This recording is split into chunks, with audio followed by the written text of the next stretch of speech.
अगर कोई मुख्यमंत्री गलत काम करता है, मैं उसको बताता हूँ, समझाता हूँ कि भाई साहब ठीक नहीं है, फिर भी उसमें करेक्शन नहीं करता है, उसी रास्ते पर चलता है तो टकराव हो जाता है। करूँगा जो बाकी सबको लिए करता हूँ, मेरे लिए हिंदू मुसलमान कोई अलग नहीं है, एक विधायक के नाते सभी। ये ऐसे जो क्रिमिनल्स हैं ये बस्तियों में घूम रहे हैं। आधा दर्जन लोग तो आज यही थे जिनको उन्होंने धमकाया है। अपने ही धमकाए हैं मंत्री जी कि 23 के बाद देखेंगे, बड़ी उड़ रहे हो। इस वक्त हमारे साथ हैं सरयू राय जी, जेडीयू के टिकट पर चुनाव लड़ रहे हैं, जमशेदपुर पश्चिम से एनडीए की तरफ से चुनाव लड़ रहे हैं। इनकी एक खास बात मैं आपको बता दूं कि किसी ऐसे वैसे इंसान से टक्कर नहीं लेते हैं, ये सीधे राज्य के मुख्यमंत्री से भिड़ जाते हैं और जब भिड़ते हैं तो फिर उन्हें पछाड़ के रख देते हैं। मुख्यमंत्रियों को ही क्यों टारगेट करते हैं सरयू जी? मेरे रास्ते में कोई आ जाता है तो मैं क्या कर सकता हूँ। अगर कोई मुख्यमंत्री गलत काम करता है, मैं उसको बताता हूँ, समझाता हूँ कि भाई साहब ठीक नहीं है, फिर भी उसमें करेक्शन नहीं करता है, उसी रास्ते पर चलता है तो टकराव हो जाता है। ऐसे अगर गिना जाए कितने मुख्यमंत्रियों के साथ आपने टक्कर ली तो एक बार लिस्ट बता दीजिए। एक तो हम लोग के मित्र हैं लालू जी, उसके पहले मुख्यमंत्री थे जगन्नाथ मिश्रा जी, उसके बाद हम लोगों के ही कार्यकर्ता थे, बड़े अच्छे कार्यकर्ता थे, मधु कोड़ा जी, वो भी मुख्यमंत्री थे। और अंत में मैं विधानसभा का चुनाव जिनके खिलाफ लड़ा, सभी जानते हैं, माननीय रघुवर दास जी हैं। तो मात्र इतने ही लोगों के साथ हुआ है और अब मैंने तौबा कर लिया है कि कुछ होता नहीं है इससे। रघुवर दास जी का आपने नाम लिया, अब आप दोनों जो हैं वो एक ही बैनर तले हैं, तो कैसे हैं अब रिश्ते? नहीं, मैं तो जनता दलियों में हूँ। एनडीए का हिस्सा की बात करेंगे। देखिए, एनडीए तो नारंगी की तरह है, इसके कई फांक हैं और ये सारी फांकें एक साथ रहती हैं, नारंगी की तरह दिखती हैं। तो इसलिए एनडीए में अलग अलग भी विचार हो सकता है, एक दल में भी अलग अलग विचार होता है। और मैं तो इस मत का हूँ कि असहमति का अधिकार लोगों को मिलना चाहिए, उसको अभिव्यक्त करने का भी अधिकार मिलना चाहिए। और आजकल सबसे ख़राब पार्टियों में यही माना जाता है कि बड़े नेता से कोई असहमत हो गया। हम लोग जिस ज़माने से राजनीति कर रहे हैं उस समय असहमति की कद्र होती थी, जिससे आप असहमत हैं उसको बुलाकर बैठाकर असहमति के बिंदुओं की तलाश की जाती थी, पूछा जाता था और एक रास्ता निकाला जाता था। मगर अब तो जो आपसे असहमत है वो किनारे हो गया। तो क्या आपने इस चुनाव में ये नहीं सोचा कि हेमंत सोरेन से पंगा ले लिया जाए, फिर तो आपकी जीत निश्चित हो जाती? अब हेमंत सोरेन का तो मैं जीत नहीं सकता हूँ, वो तो रिजर्व सीट से लड़ते हैं। नहीं, उनसे पंगा ले लो और फिर पंगा तो नहीं लिया है मैंने। हेमंत सोरेन जी के बारे में हमेशा ही कहता हूँ कि हम लोगों के प्रिय हैं, उनके प्रति स्नेह हमारे मन में है। मगर इधर कुछ 2 साल से जो घटनाएं हुई हैं उनको देखकर लगा है, और मैंने कई बातों को उठाया भी है उनकी सरकार का, कि आपकी सरकार जिस तरह से चल रही है वो राज्य के हित में नहीं है। और मैंने इतना तक उनसे कहा है कि ये स्थिति रही तो प्रशासन पर से आपका अंकुश ख़त्म हो जाएगा, सब बेलगाम हो जाएंगे, आपको पता नहीं होगा कि क्या हो रहा है। आप मुख्यमंत्री कार्यालय में बैठे रहेंगे और बाकी सारे लोग जिनको बढ़ावा मिला है आपसे वो मनमानी करते रहेंगे जगह जगह, और यही हो रहा है आजकल। पूर्वी आपकी सीट हुआ करती थी, आपको फिर पश्चिम से टिकट दिया गया। हाँ, पूर्वी सीट हुआ करती थी। अब एनडीए के नेताओं ने मुझसे कहा कि आप जमशेदपुर पश्चिम चले जाइए, उस सीट को भी जीतना ज़रूरी है। पूर्वी तो हम लोग की आसान सीट है, कोई कार्यकर्ता जीत सकता है, और इस बार एनडीए सरकार बनाना चाहती है, उसके लिए हर सीट महत्वपूर्ण है। तो उन्होंने कहा तो मैंने विचार किया और कहा चलिए मैं आपकी बात मान लेता हूँ, हमारी पुरानी सीट है, मैं इसी सीट पर आ जाता हूँ। तो कैसा रिस्पॉन्स आ रहा है आपको पश्चिम की तरफ से? रिस्पांस तो जैसे जैसे चुनाव की तिथि नज़दीक आ रही है रिस्पांस बढ़ते जा रहा है। काफ़ी लोग पक्ष में आ रहे हैं। हम लोग जहाँ दौरा करते हैं, पुरुष महिलाएं, कोई नमस्कार करता है, प्रणाम करता है, कम आयु का है तो पैर छूता है। माला वाला पहनाने का तो लोग इंतज़ाम पहले से कर लेते हैं, जानती हैं आप, चुनावी वहाँ में माला बांट दिया जाता है कि भैया पहना दीजिएगा, नेता जाएंगे तो। मगर ये जो प्रतिक्रियाएं आती हैं, स्वतः स्फूर्त आती हैं, उन प्रतिक्रियाओं से लगता है कि हम लोग चुनाव जीत चुके हैं। और हमारे बन्ना गुप्ता जी और बाबर खां, ये दोनों आपस में लड़ रहे हैं कि दूसरे स्थान पर कौन आए।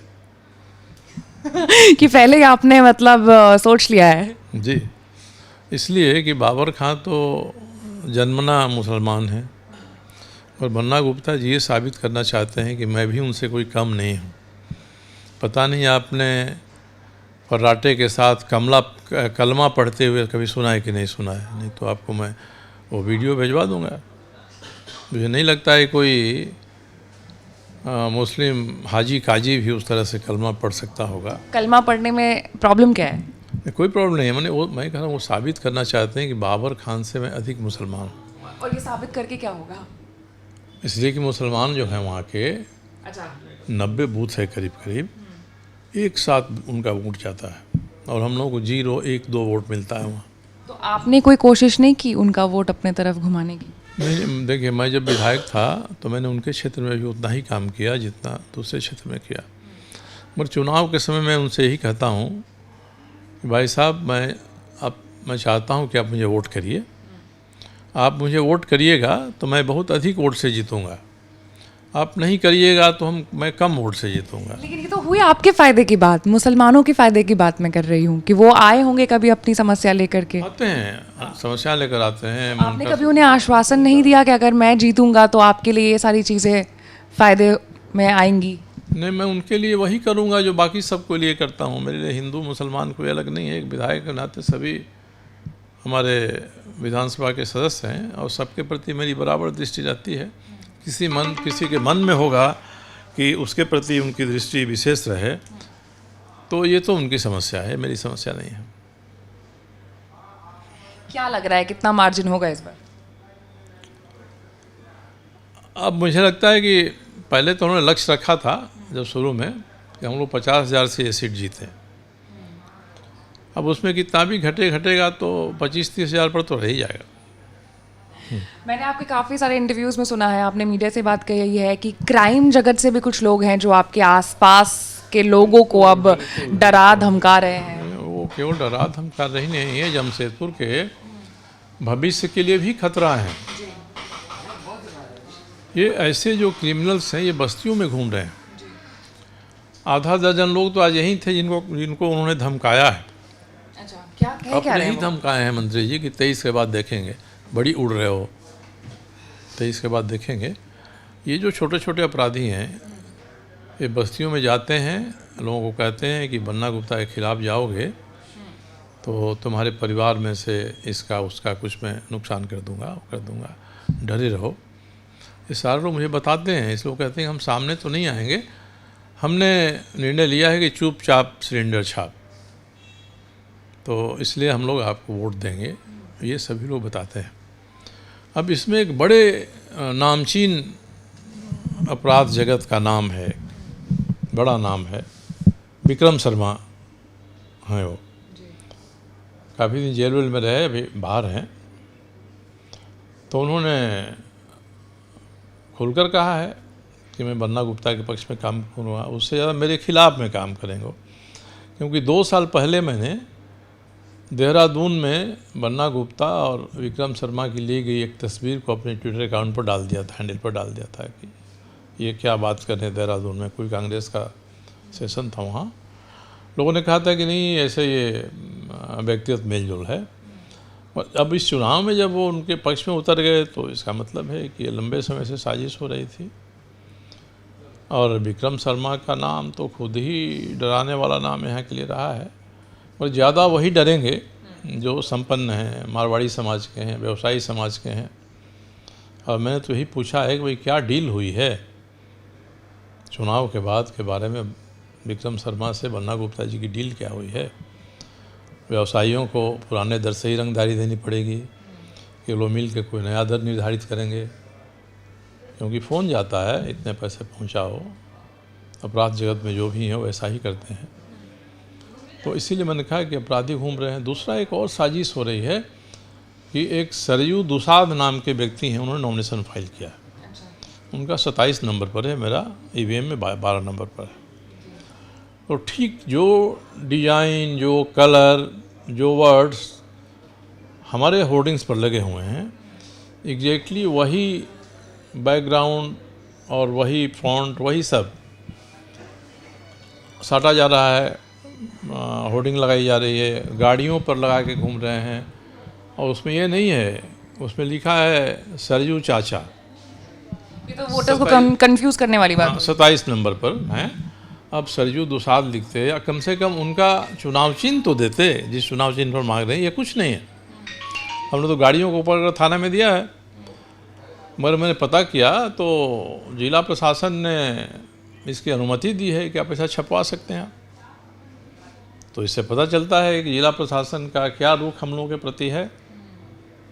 अब हम लोग आज कल में कहेंगे कि भाई जिला प्रशासन का रुख है, तो निर्भय और निष्पक्ष चुनाव के लिए चुनाव आयोग को विशेष कदम जमशेदपुर पश्चिम में उठाना चाहिए।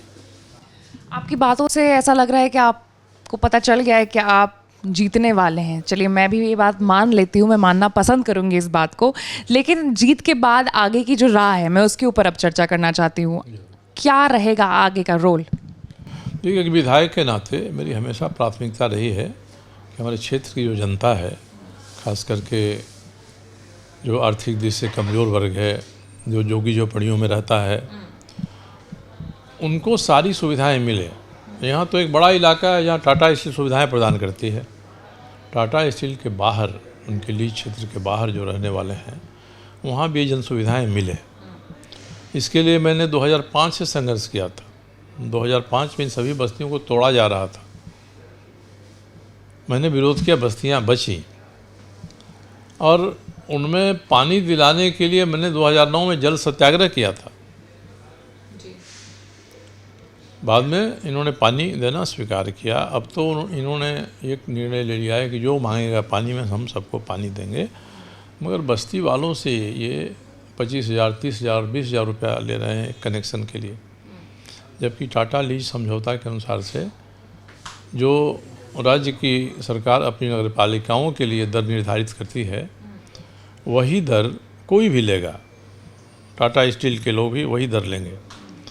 ये दर ज़्यादा ले रहे हैं, और उसमें यह है कि जो गरीबी रेखा से नीचे है, गरीब है, कमज़ोर है, उसको फ्री में कनेक्शन दिया जाएगा।